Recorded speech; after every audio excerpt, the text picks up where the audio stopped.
Muy buenas tardes, Diana, muchas gracias. Buenas tardes a Carolina, Rodrigo, y sin duda a ustedes que sacaron el rato para estar acá.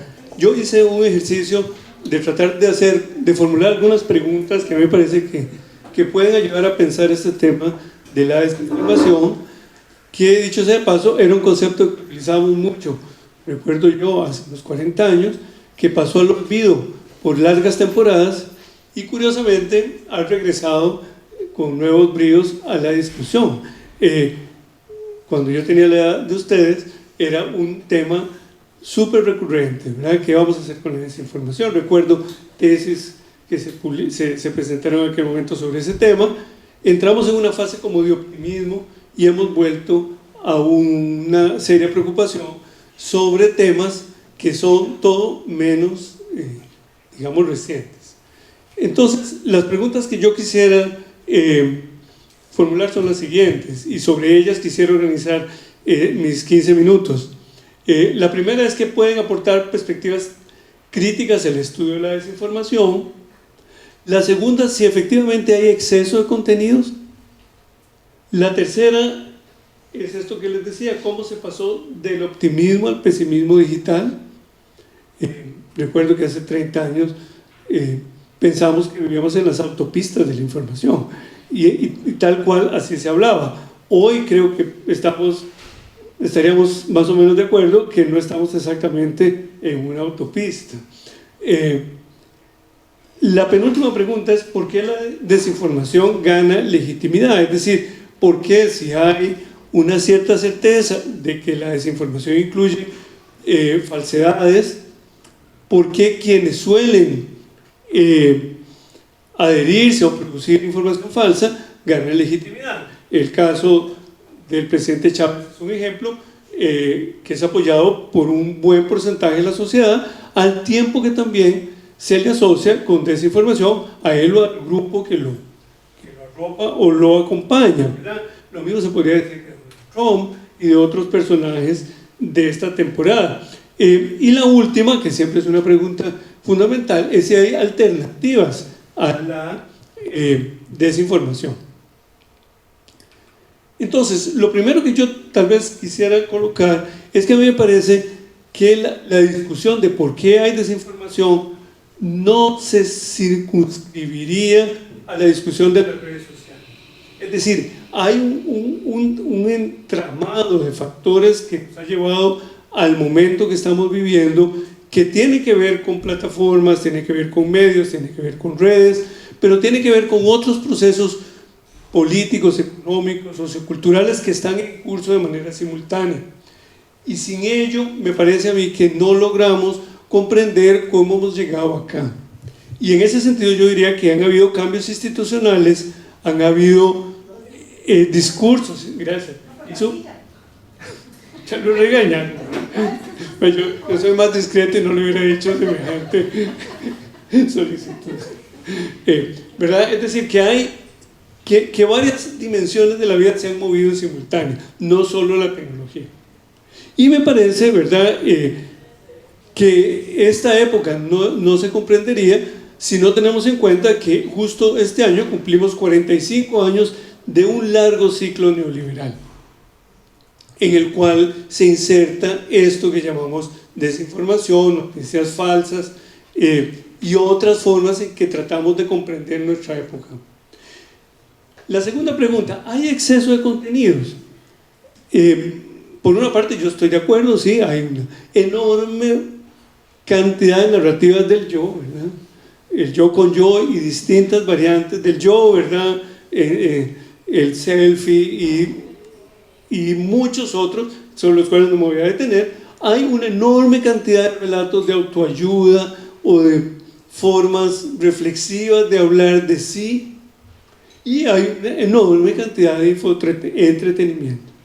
Eso me parece que es una realidad. Ahora, simultáneamente, me parece que hay un enorme vacío de una inmensidad de actores, de procesos que no forman parte del ecosistema comunicativo. Me parece que hay enormes, en la escala local, nacional e internacional, de procesos que no son visibilizados. Si uno se pregunta, bueno, ¿qué podría decir uno que más o menos o una conoce de África o de Asia o de la misma América Latina? Uno dirá, yo conozco relativamente poco, incluso de América Central. En ese sentido yo diría, un poco poniendo en discusión la idea de la aldea global, que la aldea global es muy poco global. Y eso me parece que se ha naturalizado y se da como una realidad que me parece que hay que problematizar. Finalmente, lo que se habría globalizado es una parte de la geografía del mundo, lo que podríamos llamar hoy el norte global, pero lo que llamamos el sur global, que antes le llamamos el tercer mundo, sigue estando tan al margen de los ecosistemas como lo estaba, diría yo, hace 40 años, ¿no? Excepto que hay un golpe de Estado, que se decomise cocaína o que los migrantes hagan una marcha. Centroamérica es otra vez noticia, ¿verdad? Y eso se nota incluso en la campaña electoral que nos llevará a las elecciones de noviembre en los Estados Unidos. La siguiente pregunta es cómo se pasó del optimismo al pesimismo digital. Como decía, preparando estas notas, a mí me llamaba mucho la atención recordar cómo hace 30 años existía el concepto de las autopistas de la información, y si ustedes revisan la literatura, así se les llamaba, ¿verdad? Y había un gran optimismo sobre ello, y además se decía que estamos frente a un paso inédito de la humanidad, en que todos íbamos a ser consumidores y una palabra que se usa, prosumidores, ¿verdad? Y que todos, digamos, es decir, todos y todas produciríamos y consumiríamos información, y que eso era diríamos, con palabras de otra época, un enorme salto cualitativo.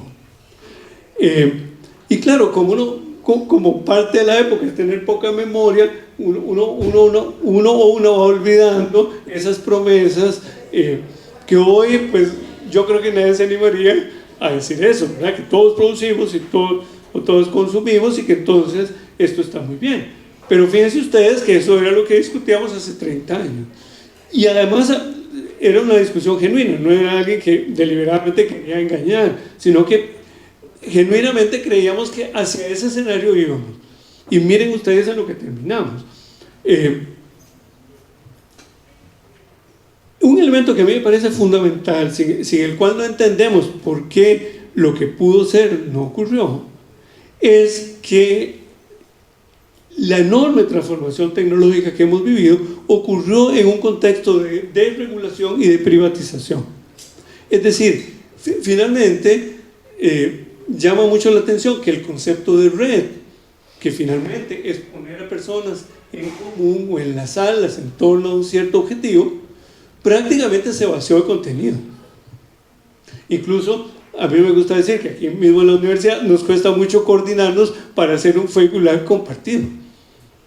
Y entonces, claro, todos nos disputamos una pequeña audiencia que difícilmente alcanza los 3 dígitos o los 4 dígitos. Es muy difícil, porque hemos perdido la noción inicial de lo que era la red.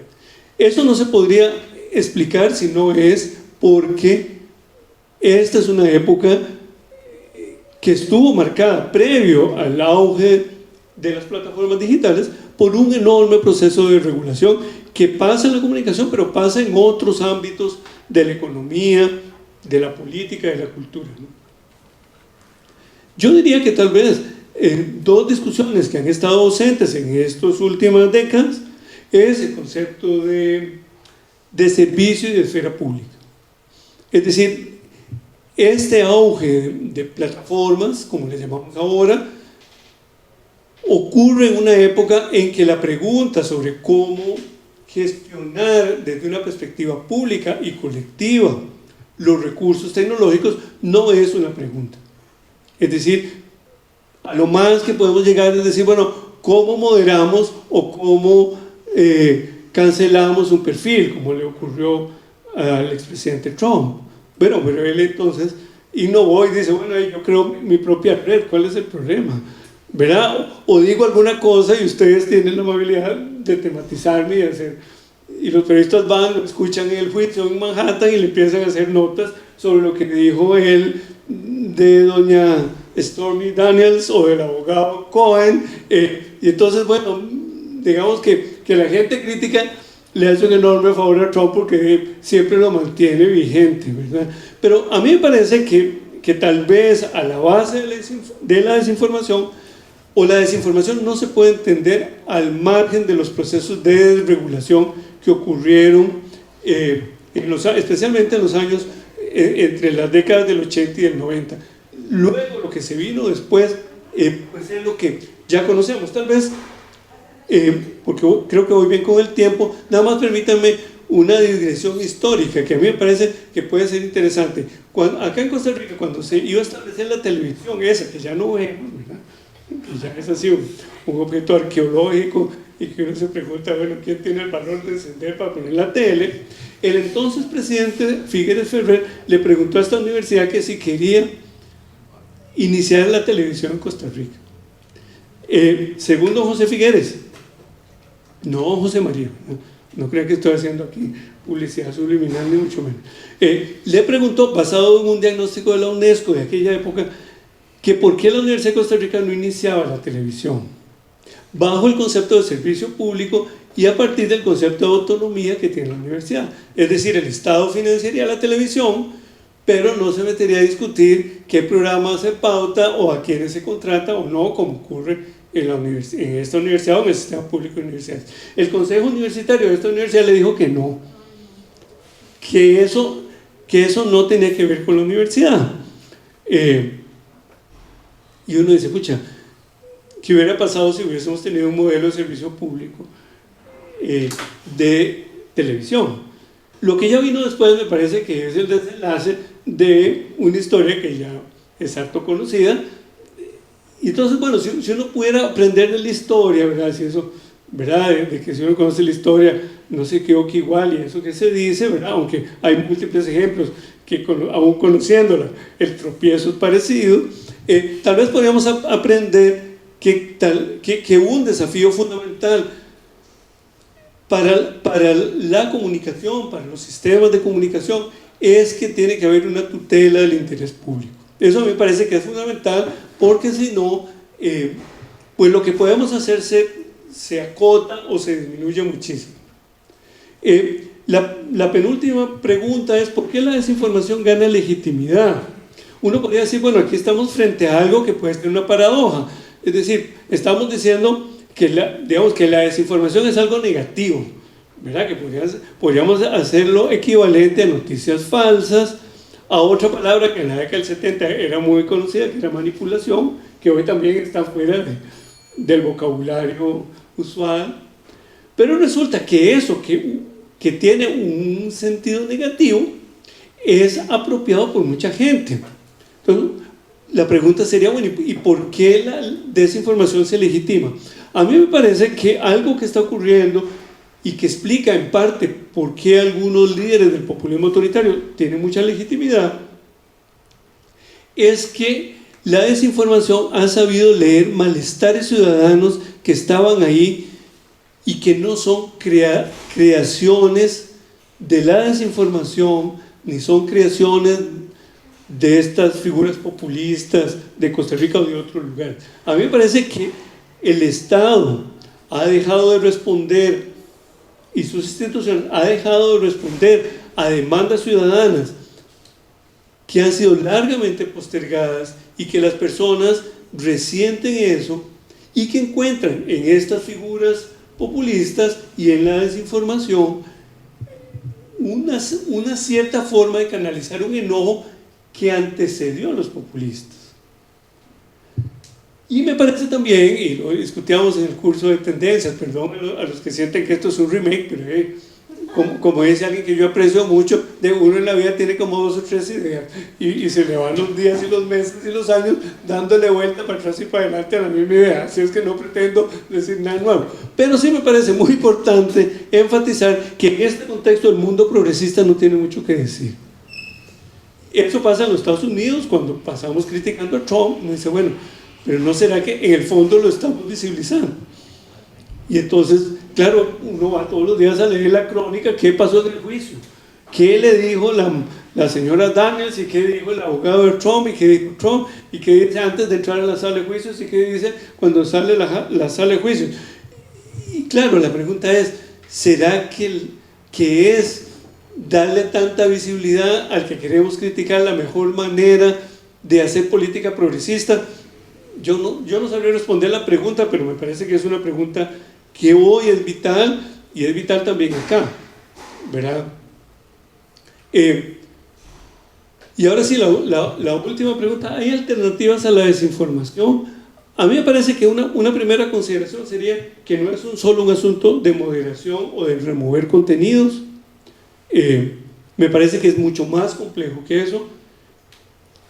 Yo diría que tal vez algo que pasa desapercibido porque se ha naturalizado, se ha normalizado, es que vivimos en una estructura que es básicamente cuasi monopólica u oligopólica, es decir, que muy pocas firmas o muy pocas plataformas tienen un rango de acción enormemente grande con el tema de los algoritmos, etcétera, etcétera, la inteligencia artificial y todo lo que queramos agregar. Pero claro, la pregunta es, ¿será que tenemos a nivel nacional o a nivel global la capacidad de regular eso que no pareciera ser posible regular? Hace unos meses las personas dueñas de las grandes plataformas fueron al Congreso de los Estados Unidos a ver si, llamados por congresistas, a ver si eso se puede regular. A mí me parece que esa discusión de cómo regular, es decir, la perspectiva más de digamos, de la economía política, de cómo pensar las plataformas, es indispensable. Quedarnos en el primer nivel de que uno reporta, mire, me están ofendiendo, cosa que hasta yo he hecho, y fui al OIJ por una denuncia por persecución en redes, etcétera, etcétera, y me preguntaron qué quería, qué esperaba de las autoridades, si quería protección o no por temas de migración. Eso me parece que es importante, pero eso no resuelve el problema digamos, de la gobernanza global de las plataformas. Ahora, otra pregunta para ir terminando, es que el capitalismo está en condiciones de autorregularse. Esa pregunta recibe distintas respuestas. Alguna gente dice que estamos en un momento del capital, que no estamos en una época en que el capitalismo se puede regular. Por el contrario, más bien está como desbordado, y se desborda vía Trump, se desborda ahora en las elecciones de junio del Parlamento Europeo, donde la derecha y la ultraderecha podrían ganar, como podrían ganar en los Estados Unidos también. Entonces, bueno, alguien diría, no, yo no quisiera ser tan pesimista y pensaría que tal vez en el marco de sociedades capitalistas puede haber una autorregulación para el caso de las plataformas digitales, pero para otros grandes temas también, la emergencia climática también. Por otra parte, uno podría decir, hay suficientes datos para ser pesimista, ¿verdad? Ahora que se dice que podríamos esperar en Palestina, ¿verdad? Esperar que haya una posibilidad de integrar los territorios de Cisjordania y Gaza, hoy que están separados, y que haya una forma de gobernanza para que puedan ser un Estado. No sé, yo lo añoraría, pero me parece que hoy ese escenario es poco factible. Y terminaría diciendo que tal vez algo que es importante, que hemos aprendido de las movilizaciones de personas jóvenes en muchos campus universitarios en esta semana, es que las acciones colectivas siguen siendo fundamentales. Las acciones colectivas de a pie, donde alguien dice, no es de recibo hacer tal cosa, no es de recibo bombardear población civil. Podríamos decir, no es de recibo que pocas compañías controlen las plataformas en donde uno fantasea con la idea de que se publica algo, va a ser un cambio, incluido yo, desde luego. Digamos que no, en otras palabras, y termino con eso, yo creo que no deberíamos renunciar a una perspectiva, podríamos decir, como más estructural, que está a la base de la desinformación. Y yo terminaría, además de agradecer, desde luego, decir que el balance hoy entre lo que Antonio Gramsci llamaba el pesimismo de la razón y el optimismo de la voluntad está como muy difícil. Me parece, pero posiblemente sea un factor, una explicación, la explicación etaria puede tener un rol, que el pesimismo de la razón le está ganando al optimismo de la voluntad. Y quisiera genuinamente estar equivocado. Muchas gracias.